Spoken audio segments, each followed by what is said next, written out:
2020ல தமிழ்நாடே வந்து பார்த்தீங்கன்னா, பரபரப்பா பேசிட்டு இருந்தது.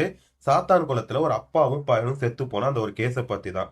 இந்த கேஸ் வந்து பார்த்தீங்கன்னா, ஜெயராஜ் அப்படின்ற ஒருத்தரு, அவர் பையன் பேரு வந்து பெனிக்ஸ். இவங்க 2 பேருமே சாத்தான்குளத்துல ஒரு செல்போன் கடை நடத்திட்டு இருக்காங்க. இந்த லாக்டவுன் டைம்ல போலீஸ்காரங்களுக்கும், இவங்களுக்கும் வந்து பார்த்தீங்கன்னா, ஒரு சின்ன சண்டை ஏற்பட்டிருக்கு. இதனால இவங்க 2 பேருமே போலீஸ்காரங்க கைது பண்ணிட்டு போயிருக்காங்க. கைது பண்ணி போயிட்டு கோர்ட்ல சப்மிட் பண்ணிட்டு, இவங்க 2 பேருமே வந்து பார்த்தீங்கன்னா, கோயில்பட்டியில இருக்க ஒரு சிறையில அடைச்சு வச்சிருக்காங்க. அங்க இவங்கள கடுமையா தாக்குனதா சொல்லப்படுது. அதுக்கடுத்ததா அப்பா பையன் அதாவது ஜெயராஜுக்கும், பெனிக்ஸுக்கும் உடம்பு சரியில்லன்னு சொல்லிட்டு உடனே ஒரு ஹாஸ்பிட்டல்ல அட்மிட் பண்ணியிருக்காங்க. சரியா 2020 ஜூன் மாசம் 22ஆம் தேதி பெனிக்ஸ் அந்த இறந்து போயிருக்காரு.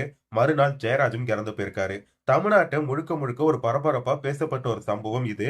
அப்பா, அம்மாவ 2 பேரும் இறந்து போனது. இத வந்து பார்த்தீங்கன்னா, சிபிஐ தன்னோட கண்ட்ரோல்ல எடுக்குறாங்க. இதுல முக்கிய குற்றவாளி யாருன்னு சொல்லி பார்த்தா, அந்த ஸ்டேஷன்ல பணியாற்றியிருந்த இன்ஸ்பெக்டர் ஸ்ரீதர், அப்புறம் சப் இன்ஸ்பெக்டர் பாலகிருஷ்ணன் உட்பட 10 பேர வந்து பார்த்தீங்கன்னா, போலீஸ்காரங்க கைது பண்றாங்க. இதுல முக்கியமான ஒரு குற்றவாளின்னு சொல்லப்படுற பால்துரை 2020 கொரோனாலயே வந்து பார்த்தீங்கன்னா, அவரு இறந்து போயிருந்திருக்காரு.